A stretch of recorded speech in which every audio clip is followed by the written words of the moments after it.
What's going on, guys? We're back. This is going to be special, man, because it's not only is it United 24, who we love, but this is a day with Ukraine's first all-women Typhoon unit near the southern front, drone unit. Um, I just want to say, first and foremost, some of these Ukrainian women soldiers are some of the hardest mother effers I've ever met in my life. Way, way harder than me, dude. Like these women are badass. So I'm excited to see this. Um, Before we jump into it, do me a favor, like, share, subscribe, please. We want to blow this channel up. Consider becoming a member if you want to support me, what I do here in Ukraine, bringing you guys content. United 24, definitely check them out. Subscribe to their channel. Lastly, our Discord. We keep all of our uncensored footage there, all of our resources for people on the way to Ukraine to check out different units. Different how to get to Ukraine, different conversations. There's a gaming channel, a movie channel, all kinds of cool shit. So Discord link in description below. And so I want to start doing this again because we've been having some new subscribers. My name is Sax and I go by Vegas here in Ukraine. I first came to Ukraine in January of 2023. I joined the International Legion for the Defense of Ukraine, where we went on a combat deployment to Kupiansk in March. We were only out there for about a month and a half, 2 months. I left Ukraine, came back, joined Azov, specifically Azov's International Battalion, which I helped start, and we did a combat deployment to the Touretsk direction this last summer and did combat operations out of there, which was very successful. So let's check this out, you guys. This is going to be fun. I can already tell. None of them. There is no good Russians on the screen of thermal scope. They shouldn't exist. None of them should exist. Here, only death is waiting for them. You might have heard about this unit. It's a women-only drone unit that belongs to Typhoon. We had the chance to spend the day with them, meet the most badass team of women you'll ever meet. That's so cool. Whether due to manpower constraints or values, the war profoundly changes the army. New sister-in-arms units are reshaping perceptions of women on the battlefield. This unit was created this year. As of 2025, 70,000 women were in Ukrainian military out of a 900,000 strong army, according to Ukraine's defense ministry. It's a 20% increase, with 5,500 of them deployed to the front. When the day was long and the weather was nice, we flew up to 8 sorties a day. As of December 2025, the Russians had pushed 40 kilometers south of Zaporizhia, taking advantage of Ukraine's focus on the Donbass to redeploy forces and advance there. The team flies Mriya 450, high-precision strikes and reconnaissance drones made of styrofoam, typically designed to intercept Shaheds that can reach speeds up to 250 kilometers per hour. Wow. Right now, we are testing the initiation board. If everything works correctly, the electric igniter should trigger upon impact. That's how we check whether everything is functioning correctly.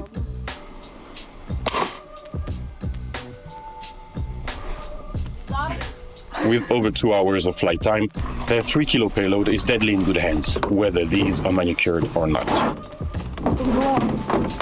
Arm. Ready.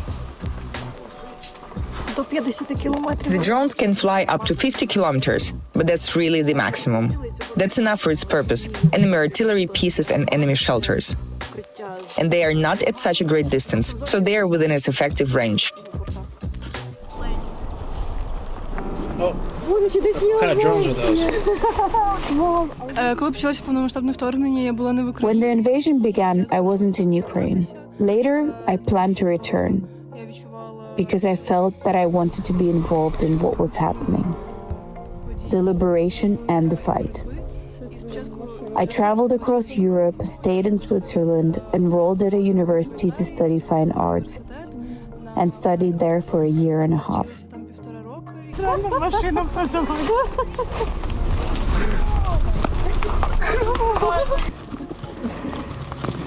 Sorry.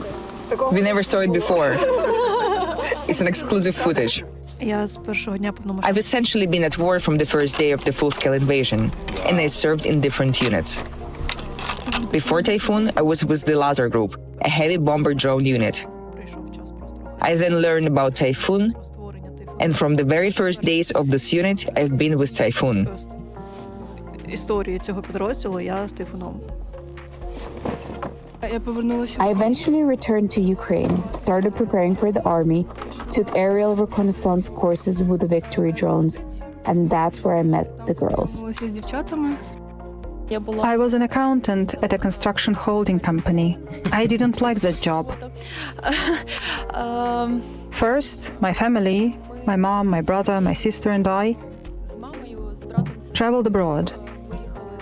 I stayed abroad for about 3 months, couldn't take it, and returned to Ukraine. From the outset of the full-scale invasion, I understood I needed Jesus, she looked like she was in the infantry right there, dude. to return to Ukraine. From the outset of the full-scale invasion, I understood I needed to prepare.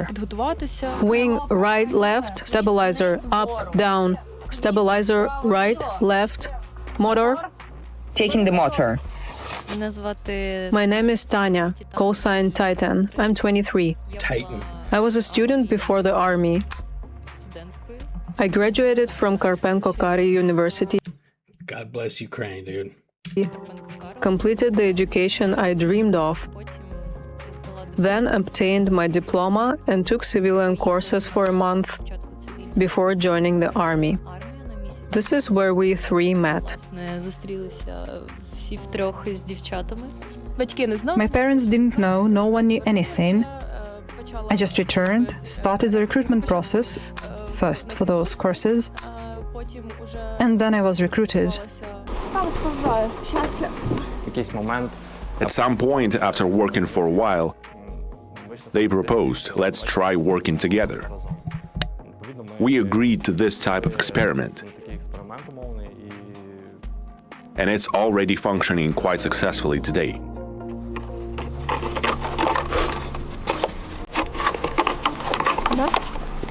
I've been here since day one, especially since I'm from Nova Kakhovka. It's a city in the Kherson region that was occupied from day one. Wow. And I want to go home. Basically, this is one of my key and strongest motivations to work every day and do what I do, to return home. Motor.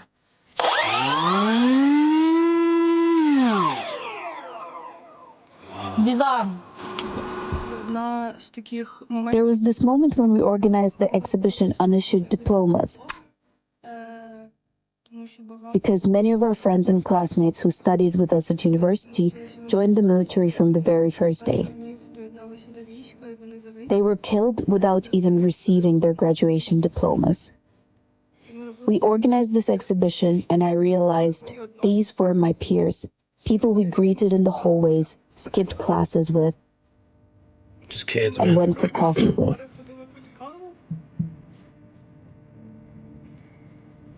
And now we're just setting up an exhibition for them.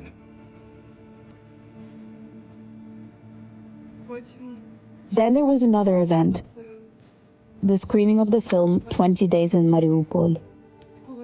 And when I woke up the next day, I had extreme anxiety because my sense of reality didn't align with where I was and where I felt I was actually supposed to be. All these thoughts kept coming up. I should be there.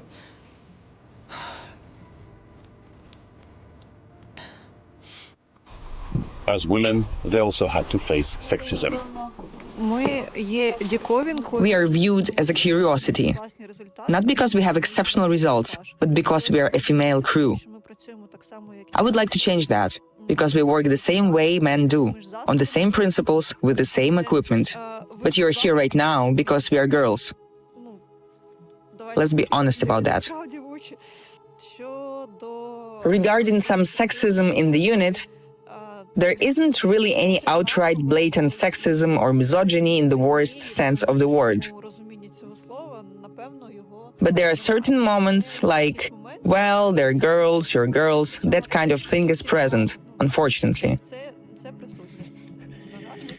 Yeah, I've seen that. Occasionally, I think there's this innate kind of primal instinctual sense for males to want to try to protect females. I've seen that here in Ukraine in the military, but almost across the board, at least from what I can remember off the top of my head, the majority of females and male units,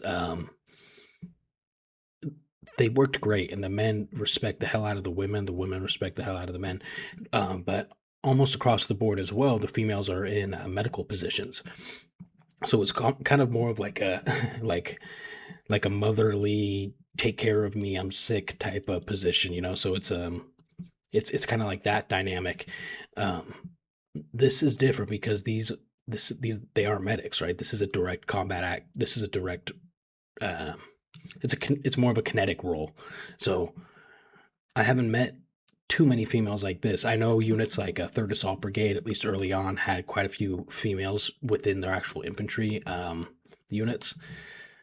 I respect the hell out of that. I think that's really cool. We deal with it, not very aggressively, not by banging our hands against the wall or anything like that. But through our work, we try to show that we are not worse, maybe not better than others, but at the very least on the same level as men.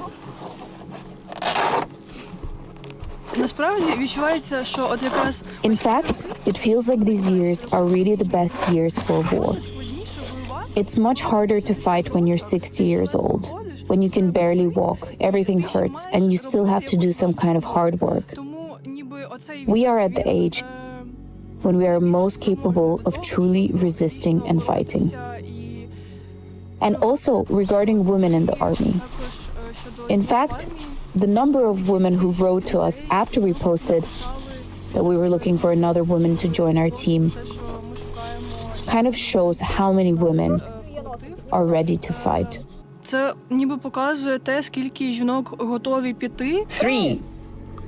2, 1. Go! We're blood sisters. Sisters we didn't choose. We didn't choose each other to be together, but still we are together. And it's like in a family, different things can happen. We can support each other, love each other very much, and at the same time we have serious conflicts. We might not even speak to each other for a while, but in the end we come to the understanding that at some point we may be the only ones who have each other and the only ones nearby. It's a one-of-a-kind unit, and publicity put them under the radar of Russian forces, with Russian Telegram channels and groups like neo-Nazi war criminal Rusich calling for their capture and rape. I believe that the Russians shouldn't leave. None of them. Not only those who go to fight, but everyone who supports the war. All of Russia must fall apart, because it is an empire. And empires, sooner or later, collapse. I hope it will be sooner, rather than later. It's the collective responsibility of every single one of them. Like, you're either fighting, or if you're not fighting, you're doing nothing to change anything. And saying we don't decide anything, well, sorry, but honestly, at this point, no one needs to hear that. Whether they want to change something or not, fuck it. There is no good Russians on the screen of thermal scope. I absolutely don't care at all about what Russians say or think about me. Honestly, I think only about how to kill as many of them as possible, so they get out of here. I believe that those who come onto our land with weapons are only temporarily alive. That's it. And whatever they say, think, dream about, or what their desires are, it doesn't matter to me. They are simply trying to destroy us. And when I read or learn something, or when I watch videos of elderly people talking about how it was, how people were dispossessed, how they were deported, what happened before and what is happening now, how our children are being stolen, this really is genocide, no matter how it sounds. And I am ready to give myself up for this freedom. I won't speak for anyone else, but I want to. Because I don't want to be anywhere else. I don't see myself abroad because I would be a stranger there. This is my land. These are my people here. And I want to be here. Whether women or men, everyone will have to fight sooner or later. And that's the truth. Jeez, dude. I don't know why that was so intense to me. Super cool though, man. Like I said, I've met a lot of females in the military here, and they are absolutely a different breed, different caliber of human in general, and females do have to worry about different things than men, especially in the situation of capture by the enemy, right? And I know a female who was in Russian captivity for 9 months. She was in Mariupol during the siege, and they captured her, and she was in captivity, and it's unspeakable the things that these Russians do to people in general, but specifically women. It They're absolutely animals. So that was badass. Check out United 24. Check out their unit, Typhoon. That's freaking cool.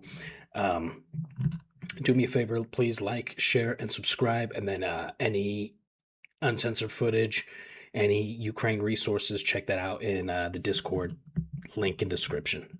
Love you guys. See you in the next video.